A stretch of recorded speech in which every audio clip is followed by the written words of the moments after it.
Hello!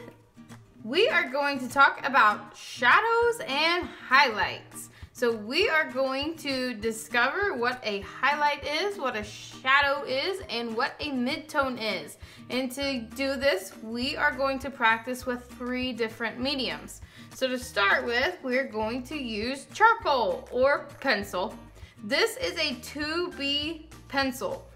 Pencils come in different numbers and sizes. So this is 2B. You can see it's got a really thick lead point, whereas this one has a thinner point. Your mechanical pencils are going to be lighter lead than your 2B, and it goes on up from there. They can get really dark and thick. And then you can have vine charcoal, which is just like a stick of vine, which is pretty light also. Okay, so we're going to draw a circle. And we're gonna pretend like this is an orange. So this back half, we're gonna use our 2B pencil, and we are going to just shade it in really hard. So just make it really heavy. And we're not making a picture perfect drawing right now, so we don't have to worry about if it looks perfect. We're just practicing a skill.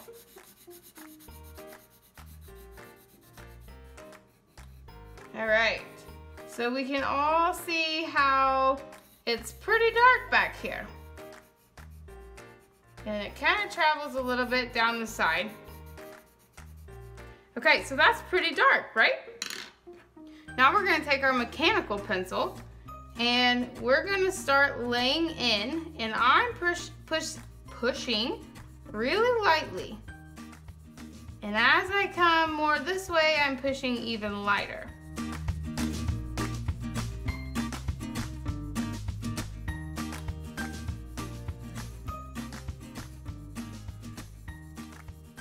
And you can use an eraser and erase parts of this too to make it even lighter. And then I'm gonna go around here just a little bit.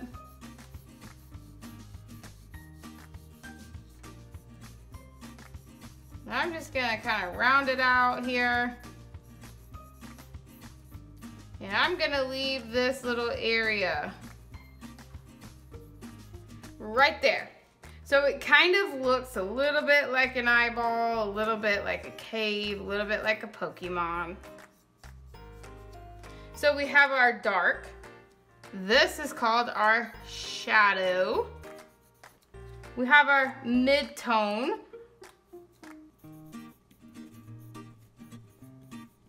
And then right here we have nothing. It's really light and bright. So this is called our light. So why this is called our light is because we have over here on this side, we have, let's say, a lamp. And the light bulb is shining directly this way, and it hits right there. So where the light hits on an object is the brightest part. So that is the white. The white signifies the light. And then as we move back, it gets darker. Because as we go back, there's a shadow. Just like if the light was hitting my hand here, it would make a shadow back behind. So as we go back on our orange, it gets darker where the shadow is, but back here on the table, it would be really dark like this.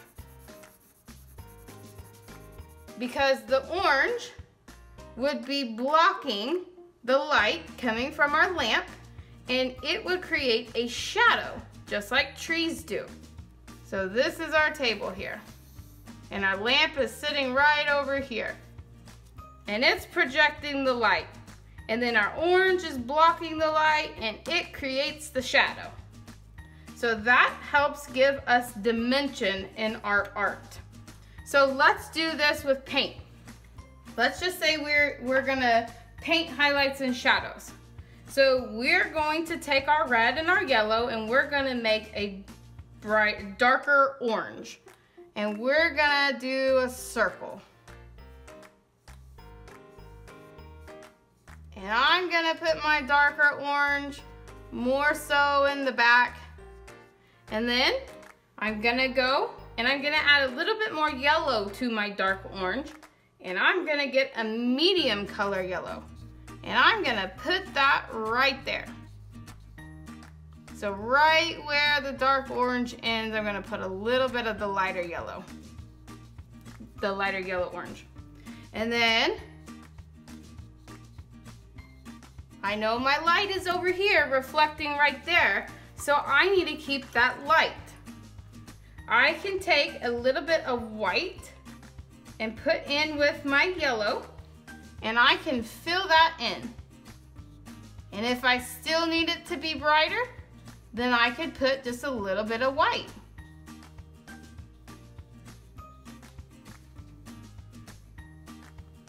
So I'll put a little bit of white just so we can see how it works. There we go. So we can see the light is over here, our lamp. Here's our lamp, and it's shining our light right to our bright spot. And that's our light. And then right here in the middle is our midtone. And then back here is our shadow, or our darker tone, our shade tone. And on the table, back behind, is going to be the dark shadow.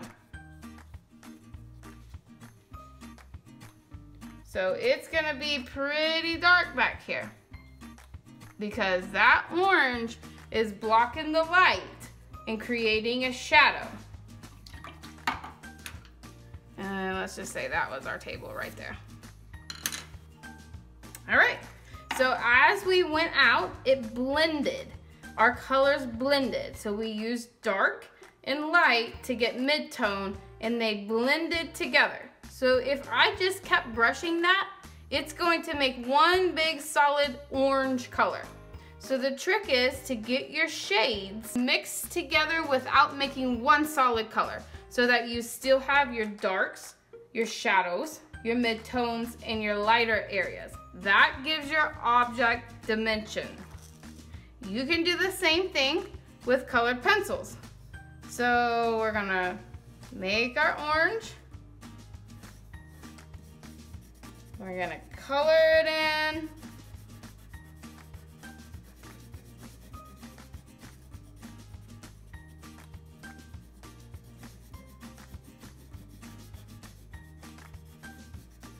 Then we're gonna take a medium orange, and we're gonna go right alongside our dark orange.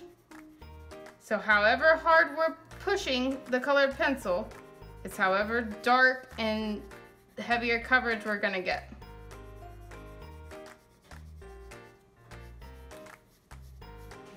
And then, if I just left it right here like this, this whole area would be my light. And I could use a yellow, or I could just leave it white.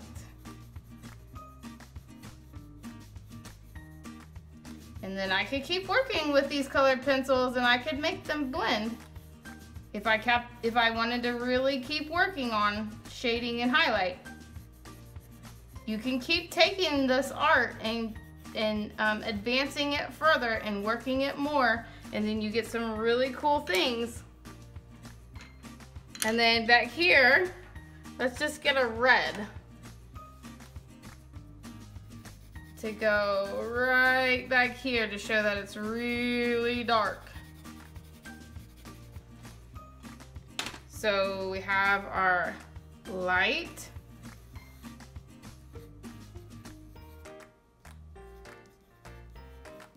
Our lamp is projecting our light to the bright spot. Then we have our mid-tone. And then we have our darker shadow. And then back here on our table that our orange is sitting on is the shadow, which is really dark because the light from the lamp is being blocked by the orange. So in this orange that we just did, you can also see our color wheel and our color theory coming to play. These are the shades. If you use the red and the yellow, you would get shades of orange in between as you mixed. So this is why the color wheel is important to get our shadows and our highlights. So this understanding with our color wheel understanding is gonna help us practice how to make our paintings and our objects appear with dimension. So now that you know that everything has a highlight and a shadow, when you're out and about, look up at the clouds. Look and see what colors and what shades are in the clouds. When you're outside playing, look down at the grass. Look and see what colors and shades of grass make up what we typically think we see. It's not just one shade, it's a lot of colors and a lot of shades and tints mixing together to make that 3D dimensional look. Okay, so you guys did a great job learning about shadows, highlights, and midtones.